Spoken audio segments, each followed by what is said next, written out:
Hello, everybody!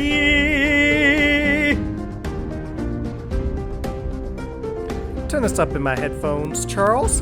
Turning it up! You really belted that. Hello, everybody. Thank you. Hello. Yeah. It's exciting, and we'll get into it. But first, I gotta get through my routine. Yes. Hello. Can't interrupt Charles's schedule. No, can't interrupt the schedule. Welcome, everybody, to the Friends Talking Fantasy Podcast. My name is Charles, and with me today, as always, is my lifelong friend and co-host, Dylan. I'm ready to talk some fantasy with my friend, Charles. I'm ready to talk some fantasy with my friend as well, Dylan. But before we get into it, I am just very excited to share some news in the fantasy world today. Everyone's talking about Spiffbo 7 and our very own. What they're talking about. I'm happy to announce we have breaking news, which won't be breaking by the time you hear this. It'll be a day old. But we can publicly announce that FTF's very own Dylan is going to be a judge in Spiffbo 7. That's you. Yes, that is me. Thank you, Charles. Yeah, so Spiffbo, that's a self-published fantasy blog-off that's hosted by a friend of the show, Mark Lawrence, who you probably know for his international best-selling works like Prince of Thorns from the Broken Empire trilogy and all that. You probably also know about Spiffbo from people like Levi Jacobs, who's a finalist on Spiffbo, who came on our show. And I'll be helping out as a part of hashtag Team Beth fire emoji, which is in my bio now. And that's Before We Go blog. And I'm excited. I mean, I'm probably among the few, if any, other judges in Spiffbo who have yet to actually write a review. But I'm just super honored and grateful that Beth was willing to have me along for this. And yeah, it's such a cool opportunity to contribute to the community. And I'm just super excited. So thank you, Charles. Congratulations. Very exciting. We're all proud of you here in the Friends Talking Fantasy family. And looking forward to talking indie authors as we approach Spiffbo 7 next year. We're going to have a whole lot of cutting edge fantasy for you guys as Dylan judges away and whatever his responsibilities are at Spiffbo. I don't know how it works. I guess I have a reaction to the term judging away, but I guess that's what I'll be doing as a judge or whatever. But we'll figure out the best way to keep everyone in the loop podcast style here at FTF. But I'm just super excited and honored, of course. It's going to be so much fun and so many amazing people on our team, on all these other teams. It's so much fun. I'll be looking forward to learning more about the process as well. It's funny to think that this show isn't even a year old yet, and you somehow found your way into Spiffbo. And I think we have to thank Beth Tabler for that. Thank you very much for your support. We greatly appreciate it, Beth Tabler. And that's Spiffbo 7. Looking forward to that coming up. Yes. Yeah. But we have something else to talk about today here, Charles. We've got some awesome quotes that we're going to go over from the incredible A Wizard of Earthsea by Ursula K. Guin, one of our favorite fantasy authors one of our favorite fantasy authors. We had such an incredible time buddy reading this book. How long ago was that, Charles? Like, it feels like a long time ago, but it was only a few books ago. It wasn't that. It was a month, 2 months tops. Yeah. So we only got the chance so far to read that first book in this series. So that's A Wizard of Earthsea. You can expect that we're going to be having a no holds barred conversation about that novel. So if you haven't yet read that and you don't want to have anything spoiled for you, then now's a good time to turn this down in your headphones before we get into the just chock full of wisdom Chock quotes full. that Ursula K. Le Guin provides just so consistently throughout A Wizard of Earthsea. I don't think I've ever highlighted more per page or whatever. I was just about to make is, that right? point. I have just as many highlights as I do for books that are 10 times as long as this. So it's like the number of highlights per word count in this is incredibly high, if not the highest. If not the highest of anything that we've read so far here on the show. My Kindle is full of quotes that Ged said and other prose as well from that's the a Wizard Charles of Earthsea. original title. Yeah. Well, we did quotes, and now we're doing Ged said, which keeping and I'll the say theme we saw alive. a lot of things. Yeah, we saw a lot of ways in which though we don't know for sure, it seemed like A Wizard of Earthsea might have influenced Patrick Rothfuss and the Kingkiller Chronicle. A lot of similar themes and things like that. And another thing that they share is some of the most incredible prose in the genre, in my opinion. Right. And I think that's an opinion shared by a lot of people, probably including you there, Charles. Yeah, I would agree. And you know what, Dylan? I'm just as I was excited to get into Rothfuss prose, I want to get into Le Guin prose right now. Let's do it. Would you do us the honor, Mr. Spiffbo Judge, and present the first quote to the show here? Sure. I mean, I don't know if, Charles, you have any desire to go chronological, or I'm just going to jump around, and I think it'd be fun to just kind of go rapid fire, react to the quotes. I mean, I think you said before we recorded this that the most interesting things we will say will be the things that Ursula K. Le Guin wrote, not our reactions to it, probably. Okay, so let me drop a quick one on you, which just to me goes with her incredible ability to say things concisely that are ridiculously deep. And one thing that she says in here is, to hear, one must be silent.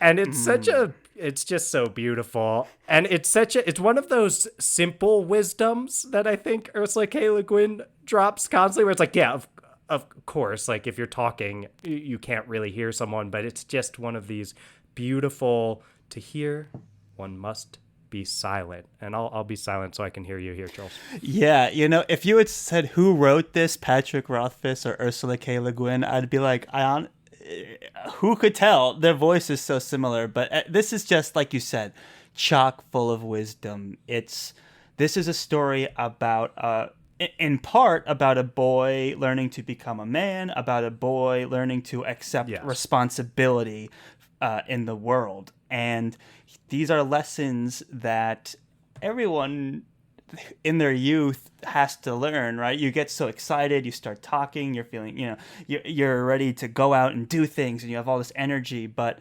you need to stop, you need to learn, you need to listen, experience the world, take it in. It's not just all about you projecting outwards, it's also about the things around you. And it's such a wise point of wisdom explained so eloquently by Ursula K. Le Guin. That's a great quote. Yeah, I love that one. All right, Charles, you got one to lay on us? I sure do. This one takes place towards the beginning of the book. This is when Sparrowhawk's village was being attacked while he was still a boy and hadn't really done any magic yet. He looked down at his thin arms, wet with cold fog dew, and raged at his weakness, for he knew his strength. There was power in him if he knew how to use it, and he sought among all the spells he knew for some device that might give him and his companions an advantage, or at least a chance. But need alone is not enough to set power free. There must be knowledge. Yes, so amazing. That was actually one I was considering to drop next, so I'm so happy that you picked that one.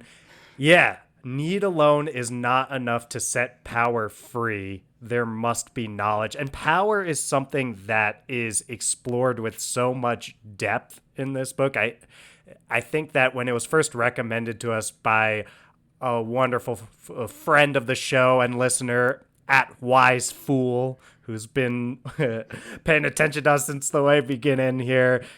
He said it completely changed the way that he thinks about power, and it's been changing the way that I think about power too, hearing Ursula K. Le Guin's perspective on it. And it reminds me, Charles, of a quote that I was thinking about reading soon, which is from the Ged's early perspective here, which is, what was the good of having power if you were too wise to use it? And that's kind of the flip side of the coin here of how Ged, as a young, naive person with tons of capability, is looking at a mentor who doesn't want to use that power to change things and is like not understanding the role of knowledge, like in that previous quote, in the setting of power free. Like, you got to know what you're doing with it. And there's all sorts of other things that explore this.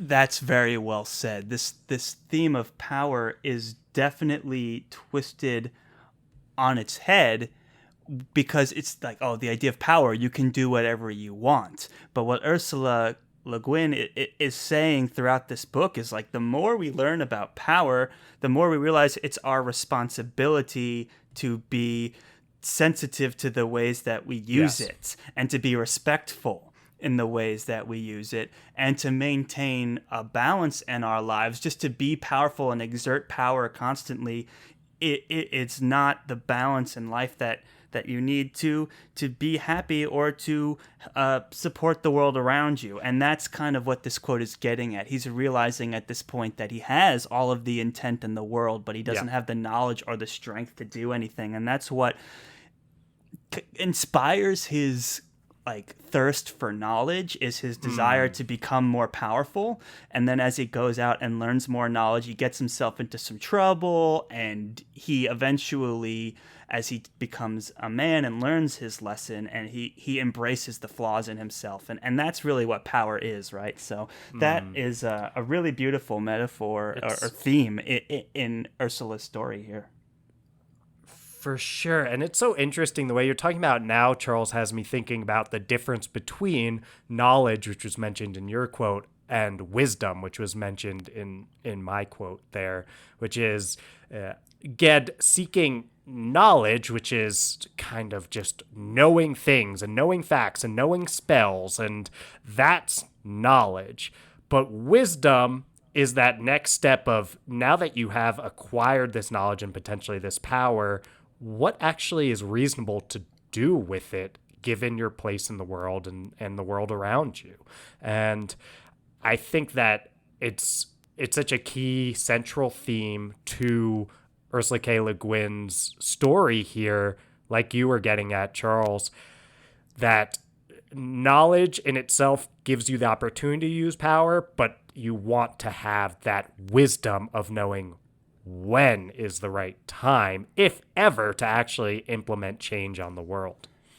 Yeah, that's so well said. And it reminds me of just like a quick quote I have here, when at the level where when Ged and Ogion are together, Ogion's kind of teaching what he can to Ged. And he says, mastery is 9 times patience, which is like just a simple, this idea. It comes with like, power is like knowledge, right? It's mastery and patience. So you're learning both how to be powerful and also how to use restraint and to exert knowledge in a responsible way with your power. That's kind of what Ursula's saying is true power.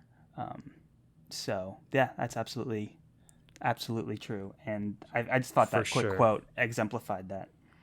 I totally agree, Charles. Definitely well said. And, you know, Ogion is such an incredible mentor. He doesn't get a ton of page time for sure, but he's one of those characters that just totally, in his own humble way, steals the spotlight when he is on the page by just having so much wisdom. And one of the shining moments for me in A Wizard of Earthsea happens relatively early on, where we have a young Ged watching Ogion just walk through the world, not even using all this tremendous power that he obviously possesses, just kind of living life in the woods and walking around and hiking.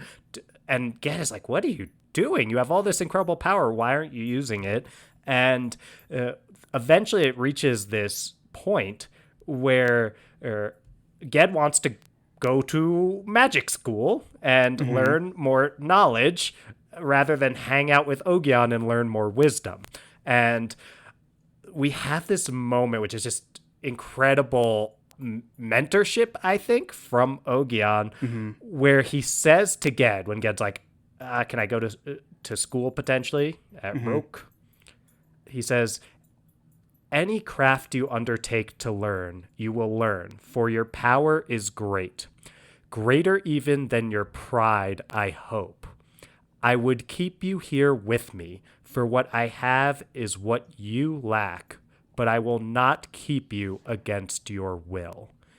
And that is, and I'm in the, I'm getting my PhD in counseling psychology right now, and a big thing that we like to say in the field is gentle but direct is a great way to try to be. And I think that Ogion is someone who embodies that so well. He said what he said. He's like, you've got these talents.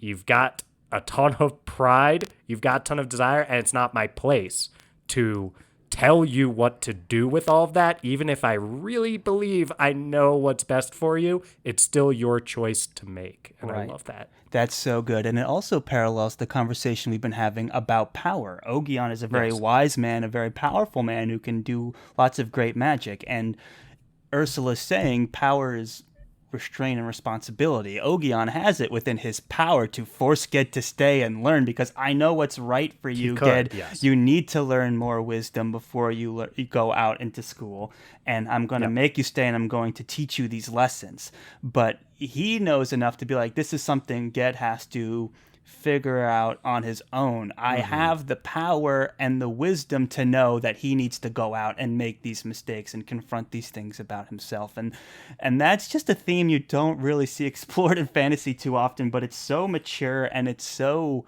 thoughtful that just what makes this book stand out so well. I have another quote here from Ogion while we're in the Ogion phase. This is the conversation about naming. And naming is a big part of this book, obviously. He's trying to learn the name of his shadow. And Ogion is trying to teach him... because they're talking about plants, and then Ged's like, what's the use of this plant? And it's like, there is none that I know of. And so Ged's like, okay, whatever. And then the plant's called fourfoil. It's when you know the fourfoil in all its seasons, root and leaf and flower, by sight and scent and seed, then you may learn its true name, knowing its being, which is more than its use. What, after all, is the use of you?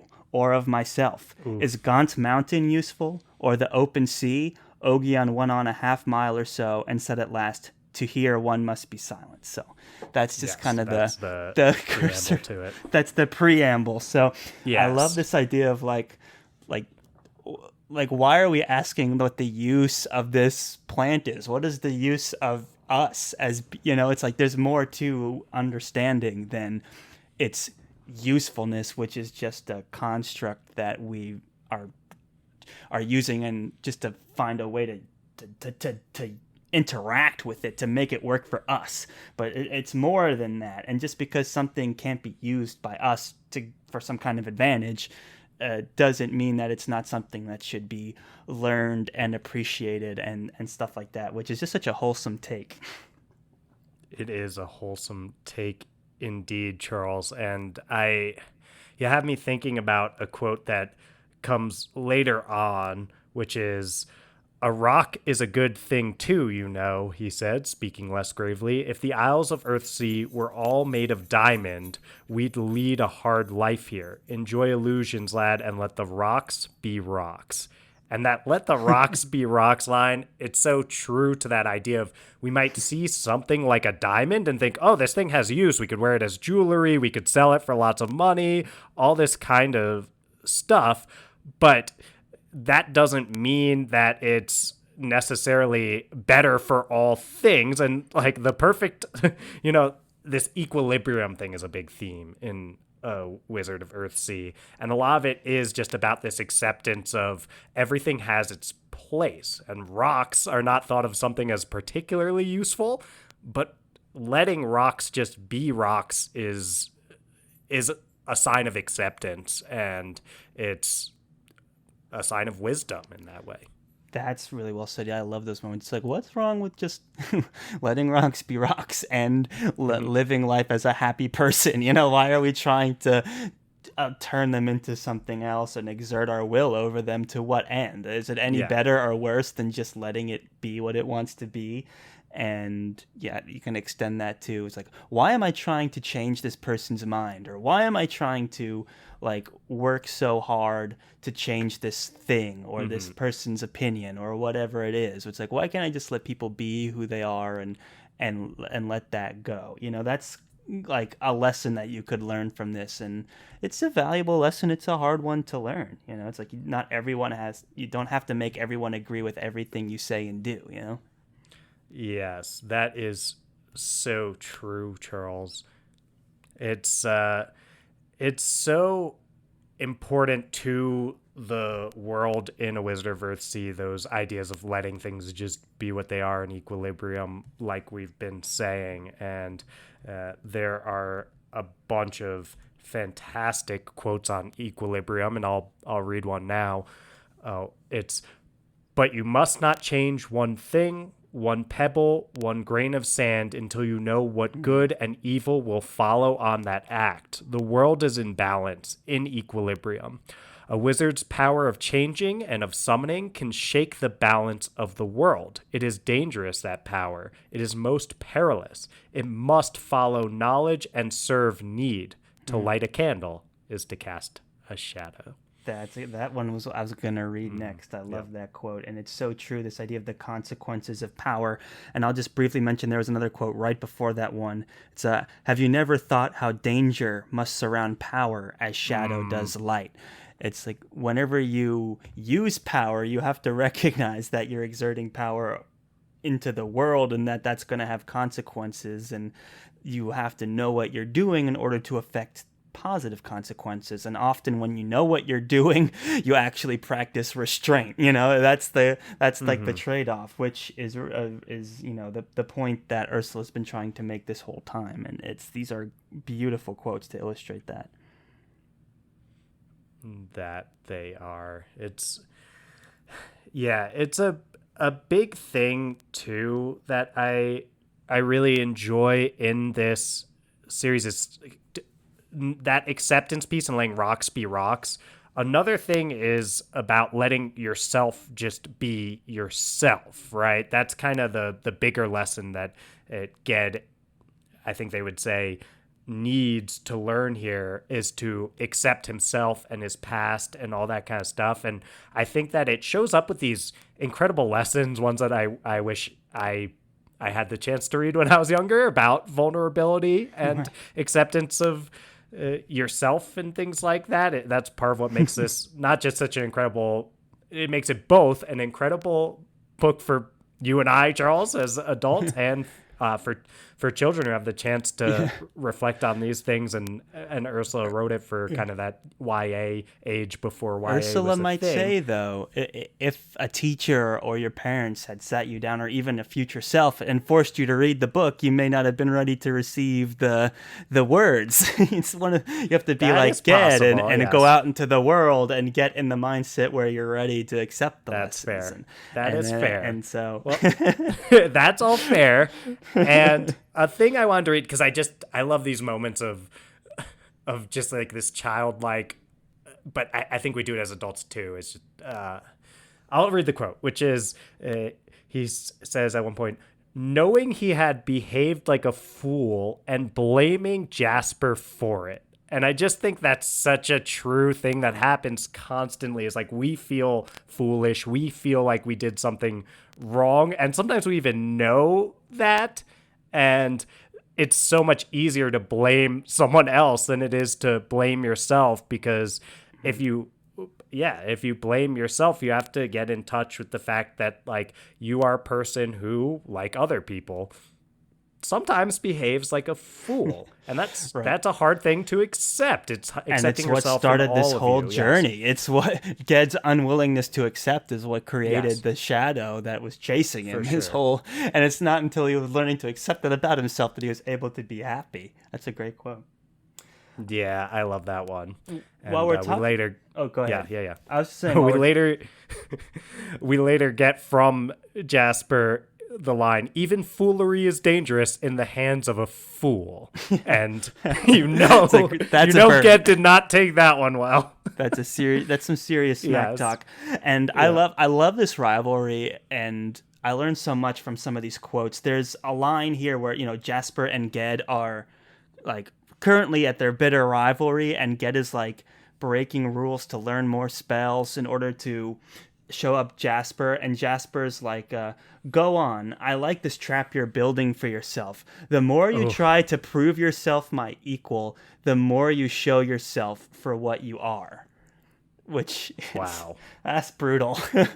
It's this idea of like you're willing to go off and study relentlessly and break the rules and read forbidden books just to come out here to try and compete with me. Like, think about all this will you're exerting and how it's more telling of who you are as a person than as me, who is just someone that inspires envy from you. Right. Like, granted, he's a bit of a bully too, but for this sure. idea of like it's Ged's desire to upstage Jasper that causes the conflict. Like, Jasper is being Jasper, he's being obnoxious and he's teasing and he's being a bully, and instead of Ged like accepting that and trying to work on it, he's instead trying to exert power over the situation and upstage Jasper, and Jasper sees right through it. And this line is so good, that the more you try to prove yourself my equal, the more you show yourself for what you are. I love that. I was about to ask you to reread that last part, because I was thinking that it is only an insult of telling someone that they show themselves for who they are when that person has not accepted who they are. Brutal. Right? Yeah. It's like, the only reason this hurts you so much, Ged, is because you don't accept yourself. And me telling you that the behaviors you engage in indicate who you are hurts your feelings. That's because you're just not there yet. And this book is such a journey of self-acceptance for Ged, and trying to overcome these things about, he's so insecure about being a sheep herder or goat herder. He was not a sheep herder. He was a goat herder. That's a different fantasy protagonist. Yes. Rand from good old Wheel of Time. But Ged, he herded goats at the River R, not sheep at the Two Rivers. Right. A Wizard of Earthsea came a while before too. And anyway, the point is, the idea of being insulted by someone saying your behaviors indicate who you are is a bad sign for self-acceptance. That's so true. And my next quote that I want to bring up is kind of, as the result of this unwillingness to accept your flaws, Ged creates the shadow, and he's being reprimanded by his superiors. You have great power inborn in you, and you use that power wrongly, to work a spell over which you had no control, not knowing how the spell affects the balance of light and dark, life and death, good and evil. And you were moved to do this by pride and by hate. Is it any wonder the result was ruin? And I'm going to skip ahead. It is the shadow of your arrogance, the shadow of your ignorance, the shadow you cast. Has a shadow a name? Which, right there. I legitimately just got chills, Charles. So good. So good. Oh, man, dude, it's so good. And it's funny too because the shadow's name is his own too, which you don't know at this moment. So it's like I didn't know when I first read it. Yeah, so now it's the it just kind of shadow clicked for you me. cast has a shadow a name, where it's like this whole theme of power we're coming back to, of you used power that you thought you had, but because you didn't understand the consequence and you didn't understand the forces with which you were working, you've created this problem, and this problem is you essentially, not the force that you use to achieve it or the result itself. It's you and your actions. And by taking that step forward into the fantastic, the result is him. Yes. And so you have to literally accept it. And that to me is just so brilliant. This is absolutely brilliant. Absolutely brilliant. And dare I call it brilliant foreshadowing. Yes. She literally said says the shadow you cast has a shadow and name. Pretty much it's saying like this is your shadow. It's literal. Yes, it's the genius of Ursula K. Guin. Yes. Yeah. See, I knew the ending when I went to read. This was my second time reading it, and I hadn't remembered that, and I was like, "Oh, this is awesome!" And I had to highlight it and share it. Amazing. Yeah. Okay. Well, that's a hard one to follow. I'll say that's I think my favorite we've read so far. But I'll go to what happens not long after that. So Nemrele, who is he was a great older aged mage in this academy, who gave his life for Ged after Ged uses that spell. And Ged wakes up and is like, better I had died. And one of the other mages of the academy responds with, who are you to judge that? You for whom Nemrele gave his life. And it's this thing where Nemrele actually gave his life purposefully to save Ged because of how much potential Ged had. And it's kind of, again, it's like, yeah, Ged, you're trying to be this person who says the right thing and does right. Like, I made a mistake. I should die. And it's like, well, you didn't die. And someone else made a choice for you not to die. And it says Nemrele basically went knowingly is part of when he goes. So it's like, again, even when Ged is trying to be selfless, it's a selflessness that comes with a lack of acceptance. And he's still being told, no, I know you're trying to say something nice here, but you still aren't getting it. Right. And what's interesting is that quote directly follows the one I read before. It's like, does the shadow have a name? And then Ged immediately says, I wish I had died.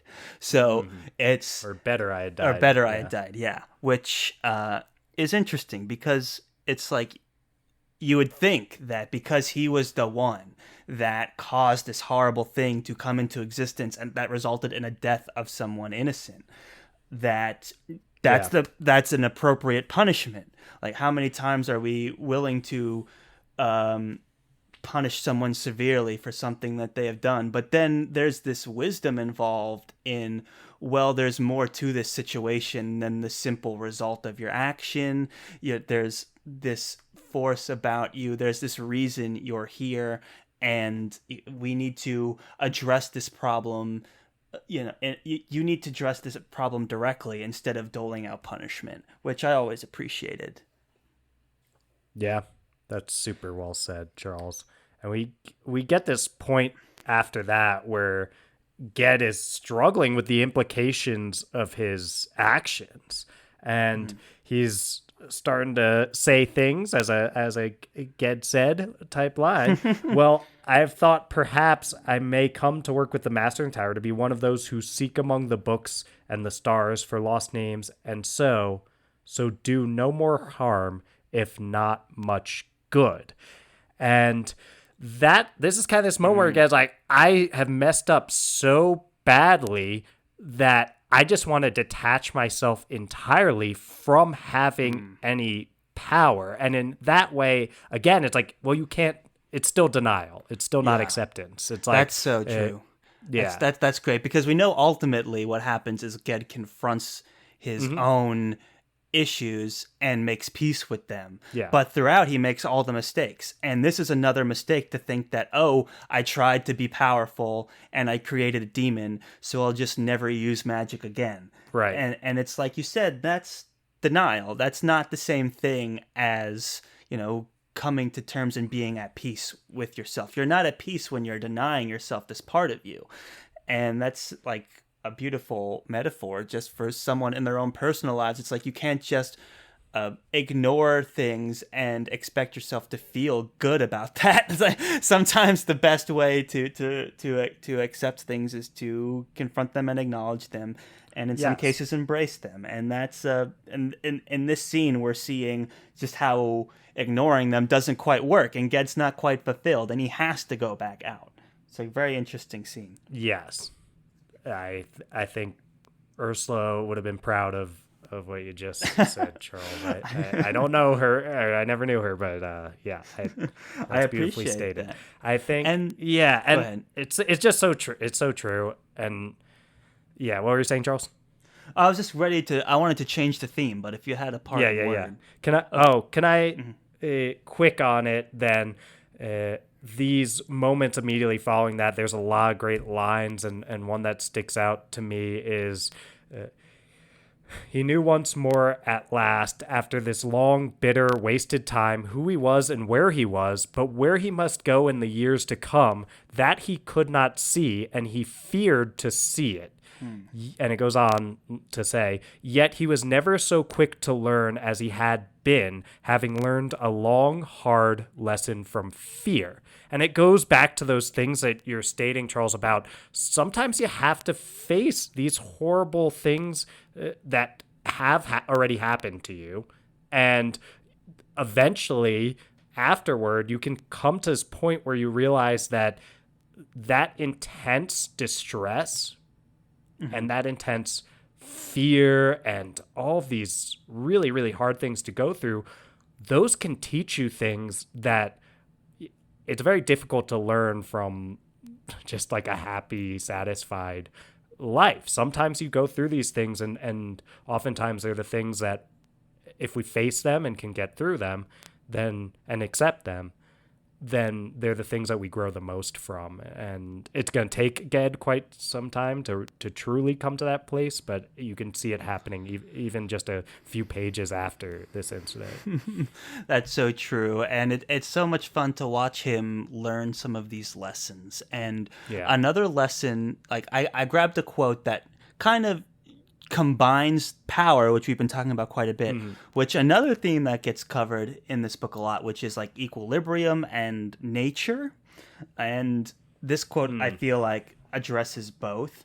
And it's get going. From that time forth, he believed that the wise man is one who never sets himself apart from other living things.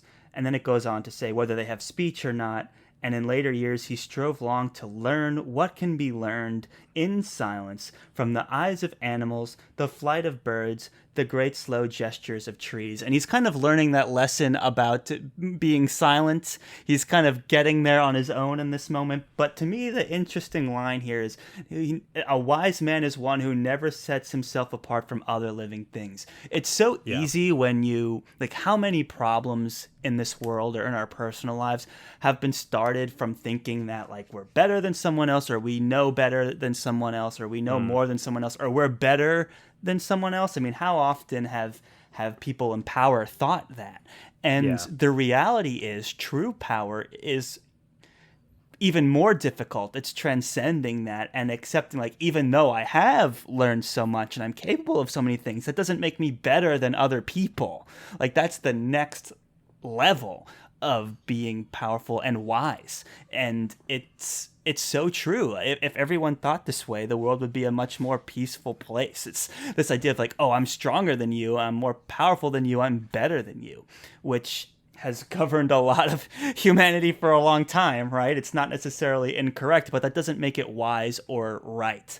And it's this idea of having power and showing that restraint that it's such a beautiful thesis for this book, and I think it's said well in that quote. I totally agree, and that quote, it comes from immediately after that moment where he's saved by the fact that his pet, when he was unconscious and kind of on the border of dying, his pet, who's just kind of this, the phrase they use in the text is dumb, instinctive beast, basically, is licking him because it wants to comfort him. The line is, it was only the dumb, instinctive wisdom of the beast who licks his hurt companion to comfort him. Or earlier than that, it says, he might have been lost for good. And it's just such a telling quote for these kind of things around power and just being one with the universe that you're in, and not trying to make drastic changes just because you have the opportunity and capability to do that. And it's coming a long way for Ged, who, like, one of the first things that he did when he came into his power in the beginning of the book was start calling birds to do his bidding and things like that, because way early on, this is like page 6, at least in my Kindle thing, it was, there's a quote, "At first all his pleasure in the art magic was childlike, the power it gave him over bird and beast, and the knowledge of these, and indeed that pleasure stayed with him all his life." So he's still working through all of that. Even later is this desire and pleasure that one can derive from controlling animals, and he was doing quite a bit of that early on. But then he starts to be able to come into touch with the fact that just letting them exist as beasts comes with an incredible wisdom in itself. That's so well said. It's one of my favorite themes in this book. It just keeps making me go back to, like, looking at moments in history and like looking at great leaders, or, you know, like violent leaders, and being like, man, this is a lesson that's so hard to learn and practice in real life. To show that kind of restraint when you have knowledge and power is so difficult, but society's better for it when we do. You know, it's this idea of acceptance and balance and understanding, equilibrium. It's beautiful. For sure. Well, I have another quote here that kind of changes gears a little bit. And let's do it. We were talking about acceptance, right? And we were talking about, like, the ways in which we confront our issues versus avoiding them versus denying them. And this quote I read here, it speaks to me in a way, and I'll get into it more after I read the quote. "At last he sought this danger of his own will, and the nearer he came to it, the more sure he was that, for this time at least, for this hour perhaps before his death, he was free." Yeah. And I love this quote for so many reasons, because it's like, look, there's good and bad in life, but it's most freeing and you're most at peace when you're working towards it, right? When you're confronting it, when you are dealing with it directly head on. It's liberating in a way, and that's what I always took from this quote. It's like, sometimes just the act of working through something bad is more in line with life and equilibrium than trying to avoid bad things, you know? So it's like, okay, well, this bad thing or inconvenient thing happened. That's okay. It happens. Let's work through it. Let's confront it. And you can take that to the higher level where Ged is, of, like, if confronting a dragon in that moment, or a trauma or a fear or something, like you can take it that much further. But I've taken that at every stage of life. If, like, something bad happens, it's like, okay, well, I'm going to work through it now. And then the best thing I can do is not avoid it or complain about it. It's to actively work through it. And that quote speaks to me. Oh, yeah, and you brought such an interesting perspective to that quote, because I highlighted that quote too, and it ends with this: "The shadow dared not follow him into a dragon's jaws," which, I mean, speak of incredible prose, right? This shadow that's following him everywhere and causing him distress. The moment where he makes a decision that he believes is, I think, value-driven and the right thing to do, and it's deliberate. And then he's in the moment with it. And that's the part, I think you added a new perspective that I'm kind of processing and reflecting on too. But for me, it was this like, he lives in the past so much with that intense mistake that he made. And while he's in this intense moment of, I'm going to go after a freaking dragon, that is the moment where he can, it's just such a real moment, and a moment that you can't afford to be in the past during. You have to be in the present. That's when the shadow isn't with him. It's when he is just there and doing a thing that he thinks is right. And he even gets this moment where he could ask for the shadow's name there when he's facing that dragon. And there's this from the dragon. I too can offer you safety, for I know what can save you. I know what alone can save you. There's a horror that follows you. I will tell you its name. We get Ged's heart leaped in him, and he clutched his staff, standing as still as the dragon stood. He fought a moment with sudden, startling hope. It was not his own life that he bargained for. One mastery and only one could he hold over the dragon. He set hope aside and did what he must do. That is not what I ask for. Yevad? Point the dragon's name.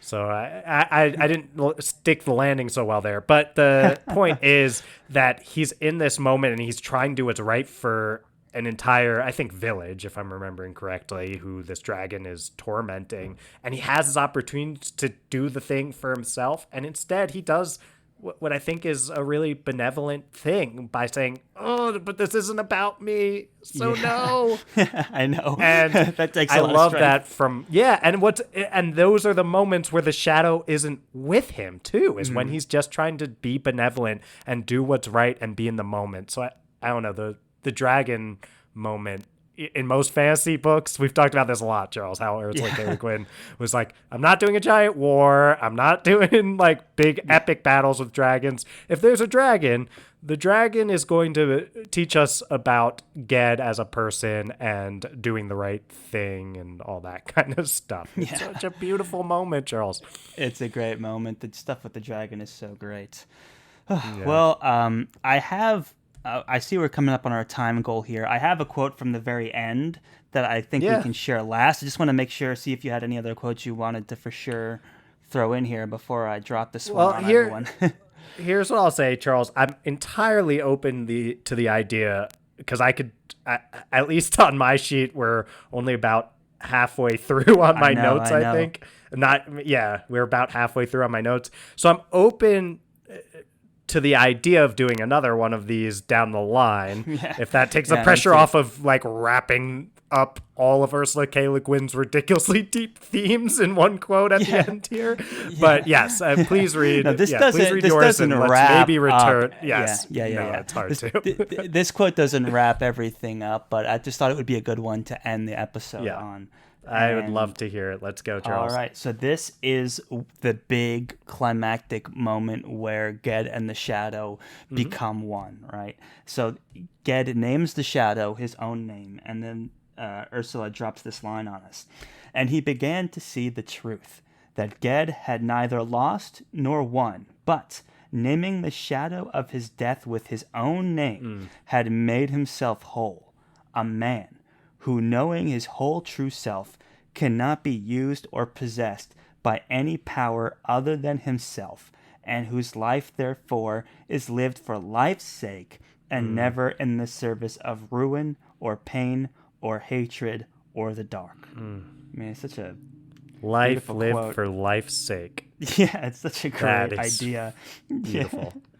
And we had read this on our episode discussion as well, and talked through it. But you can't have a Ged Says episode without throwing this line in the mix. It's so great. It's this idea that being at peace with yourself won't get you into trouble like Ged had with his name Jasper. Jasper at the beginning. Jasper's from The Witcher. Isn't it Jaskier or something? Oh, yeah, something like the that. dandelion character. Yes, I I just love that life lived for life's sake.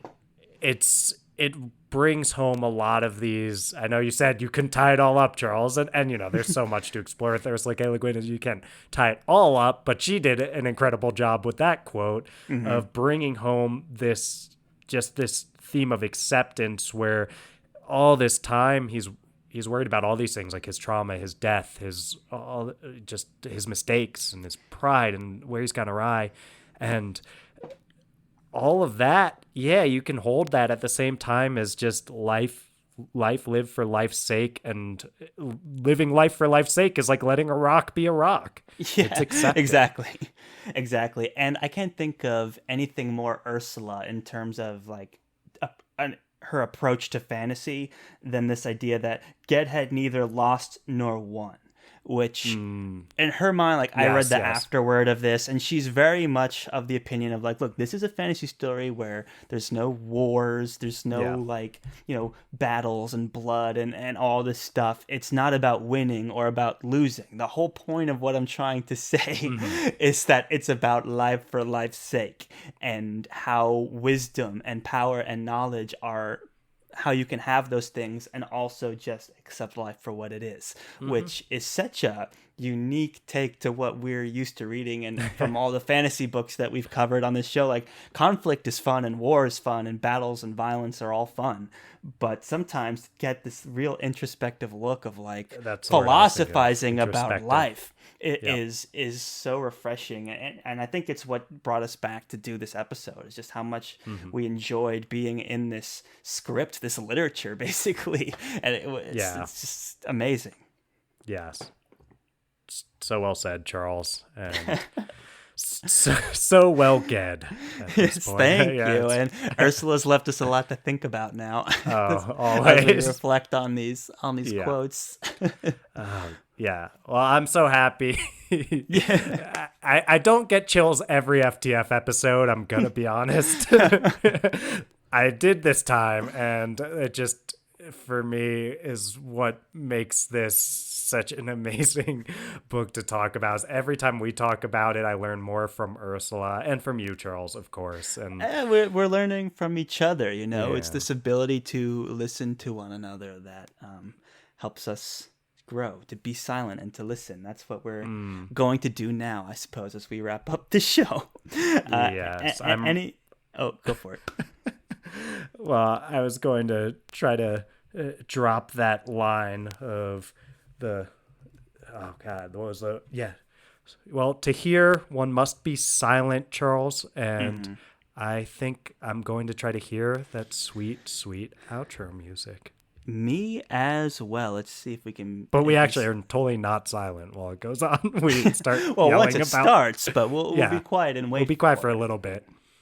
All right, let's it's see. It's a long journey of learning to hear. It's not easy. It's not easy. It takes. Start a podcast to talk. That's so true. We're learning to hear. Yes, exactly. Well, with that being said, let's try and practice some silence here. Whew, we made it. All right, everybody. What a moment. What a moment indeed. Thank you so much for listening to yet another very exciting episode of the Friends Talking Fantasy Podcast. If you like what you heard today, if you want to hear more Ged Says, if you want to discuss some of these themes with us, the best place to do that is over on Twitter at the FTF Podcast with a number 1 at the end, and Instagram as well at the FTF Podcast. Yes. Now, Dylan, if they like what they heard today and they want to support the show even further, and they just so happen to be listening on Apple Podcasts, what can they do? Toss 5 stars to our podcast. Yes. Just find the Friends Talking Fantasy page on that Apple Podcast app. You're going to want to click the Friends Talking Fantasy page, then scroll down past those episodes until you start seeing stars. Once you're seeing stars, the optimal number of stars to click in order to support the show would be 5 of them. If you have a little bit of extra time, then writing a review is a super helpful way to support a show like ours. But just listening is more than enough. Thank you for giving us the opportunity to continue to learn from Ursula K. Le Guin. Yes, just listening, guys. That is true wisdom. Just Thank hearing. you so much. Just hearing, Yes. listening, being silent. We greatly appreciate it. Thank you for listening. And as always, go forth and conquer, friends.